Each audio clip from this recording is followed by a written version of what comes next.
दुर्भाग्य है कि सरकार होने के बाद हमारी सुनवाई नहीं हो रही है। जनपद सभापति का झलका दर्द, सहायक उपयंत्री पर कार्रवाई की मांग की गई है। जनपद सदस्यों का कहना है कि जनप्रतिनिधियों की मांगें पूरी नहीं होती हैं, तो आम जनता की मांगों पर क्या विचार किया जाता होगा, यह बात समझी जा सकती है। बालाघाट जनपद पंचायत की भाजपा की सरकार है। यहाँ भाजपा के जनप्रतिनिधि अध्यक्ष और सभापति हैं। बावजूद इसके जनपद के सहायक यंत्री को हटाने भाजपा जनप्रतिनिधियों को लोहे के चने चबाने पड़ रहे हैं। सरकार होने के बाद भी सहायक यंत्री को हटाने की मांग की सुनवाई नहीं होने पर जनपद लोक निर्माण विभाग सभापति भुवनेश्वर रजक का कहना है कि हमारा दुर्भाग्य है कि सरकार होने के बावजूद सहायक यंत्री को हटाने हमें ज्ञापन और आंदोलन का सहारा लेना पड़ रहा है। सहायक यंत्री को हटाने भाजपा और विपक्षियों के लामबंद होने के बाद कोई भी कार्रवाई नहीं हो रही है। जिले के निर्वाचित जनप्रतिनिधि लाल फीताशाही के सामने घुटनों के बल नजर आ रहे हैं। जनपद सदस्य एकता संघ के बैनर तले कलेक्टर के नाम ज्ञापन सौंपा है और सहायक यंत्री को हटाए जाने की मांग की है। उन्होंने आगे कहा कि यदि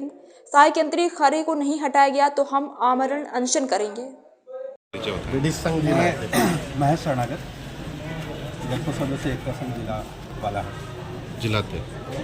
भैया बताएंगे आज आप ज्ञापन देने आए कलेक्टर महोदय के। हमारे निर्माण समिति के सभापति महोदय भुवनेश्वर रजक जी ने हमें अवगत कराया और उससे पहले भी उनने बाइट वगैरह भी दी है कि JL खरे जी को स्थानांतरण किया जाए बालाघाट जनपद से, क्योंकि उनकी कार्यशैली सही नहीं है।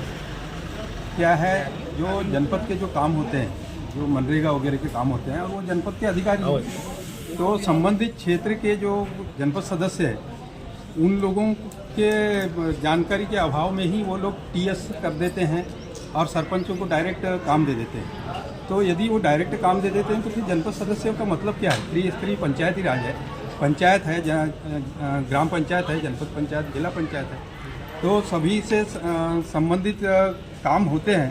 तो उस क्षेत्र के जो सदस्य हैं, चाहे जिला पंचायत से काम पास होता है तो जिला पंचायत के सदस्य हो, या जनपद से पास होता है तो जनपद सदस्य, उनकी जानकारी में होना चाहिए कि उनकी एरिया में जो है किस पंचायत को काम दिया जा रहा है। तो जो खरे जी की जो कार्यशैली है, जो कहना चाहिए बगैर बताए संबंधित क्षेत्र के जो सदस्य हैं उनकी जानकारी में न रह करके वो सीधा डायरेक्ट सरपंच लोगों से संपर्क कर देते हैं और काम दे देते हैं। ऐसा ही एक मामला हमारे चीजगांव का है। चीजगांव में एक गौशाला की गौठान की भूमि है जो गौठान और पड़ाव के लिए सुरक्षित है। उस जगह पे उनने जो सोसाइटी का जो भवन है, अनाज रखने के लिए गोदाम है, उसके लिए भी स्वीकृति दे दिया और अभी जो है वो समतल है, पूरा ग्राउंड समतल है। समतलीकरण के लिए उनने 25 लाख की राशि स्वीकृत करवाई। तो इस प्रकार की इनकी कार्यशैली, जो पहले से समतल है ग्राउंड, उसके ऊपर क्या समतलीकरण के लिए राशि स्वीकृत करवाई जा सकती है क्या? ग्राउंड बनाया जा सकता है क्या? जो और वो आरक्षित भूमि है, जो गौठान के लिए आरक्षित है, पड़ाव के लिए आरक्षित। पड़ाव यानी जो घुमक्कड़ जाति के जो लोग होते थे, जो गांव में आकर के पड़ाव डाल करके रहते थे, उनके लिए वो जमीन आरक्षित है और उस जमीन के ऊपर ये लोग TS दे रहे हैं। क्या चाहते हैं हम? और सामान्य सभा में भी ये हमारे जनपद सदस्यों ने एक मतेन प्रस्ताव लिया है कि उन्हें बालाघाट जनपद से अलग किया जाए, यानी हटाया जाए। अगर प्रशासन आपकी नहीं सुनता है तो अगला कदम क्या होगा? आने वाले समय में हमारे जो निर्माण समिति के सभापति जी ने बोले ही दिए हैं कि हम लोग आमरण अनशन का सहारा लेंगे। जी भी आपका पूरा परिचय बताएंगे। मैं भुवनेश्वर रजक, निर्माण सभापति जनपद पंचायत बालाघाट। बताएंगे आज कलेक्टर कार्यालय आए थे, क्यों आए थे?